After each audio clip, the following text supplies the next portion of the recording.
शंभूज्ञ एक शौर्यगाथा या पुस्तकाचे प्रकाशन संपन्न.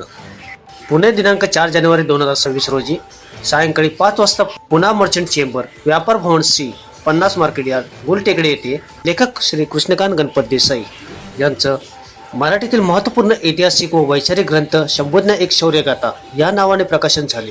या पुस्तकाचे प्रकाशन श्रीमती मनीषा देसाई आईसाहेब यांच्या हस्ते करण्यात आले. प्रकाशन सोहळ्यास महाराष्ट्रातील प्रसिद्ध व्याख्याते, समाजसेवक आणि प्रेरणादायी वक्ते माननीय प्रदीप कदम सर, अभिनेते, लघुपट निर्माते माननीय श्री सचिन गवळी सर, तसेच ज्यांनी शंभूज्ञ या पुस्तकाचे मुखपृष्ठ साकारले ते शिवशंभू चित्रकार श्री प्रमोद कल्लाप्पा प्रते सर, इतिहास अभ्यासक आणि प्रसिद्ध व्याख्याते, समाजलोचक प श्री गणेश शिवाजी बोरगे हे उपस्थित होते. म्हणेन की माणसं जिवंत असताना भेटा, माफी मागा, त्यांच्याशी बोला. छत्रपती शिवाजी महाराजांच्याकडून काय शिकलं पाहिजे, छत्रपती संभाजी महाराजांकडून काय शिकलं पाहिजे की त्यांनी माणसं जपली. त्यांनी मला माझ्या आई वडिलांनी जे एक स्वप्न साकार करायचा प्रयत्न केला होता ते अपयश आलं, तर मी माझ्या आई वडिलांच्या स्वप्नासाठी रक्ताचं पाणी करीन, जीवाचं रान करीन, पण मी ती पूर्ण करीन. छत्रपतींनी ती केलं.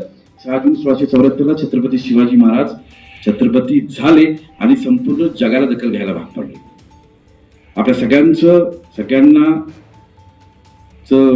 आपण एक असं म्हणायला लागेल की आपल्या सगळ्यांचं मोठं भाग्य आहे की जगातला सगळ्यात जो ताकदवर माणूस आहे आपण त्यांच्या महाराष्ट्रात आपण जन्मलो. या पुस्तकात धर्मवीर छत्रपती शंभूंचा अतुलनीय शौर्याचा शब्दरूप उल्लेख अत्यंत सुबक वाचनीय शैलीत साकारण्यात आला असून इतिहासप्रेमी व वाचन संस्कृती वाढवणारे वाचक यासाठी हे पुस्तक एक मौल्यवान देणगी ठरणार आहे. प्रकाशन सोहळ्याचे आयोजन श्री कृष्णकांत गणपत देसाई, सौ तेजश्री कृष्णकांत देसाई आणि कुमारी ऐश्वर्या गणपत देसाई यांच्या कुटुंबियांनी, मित्रपरिवार.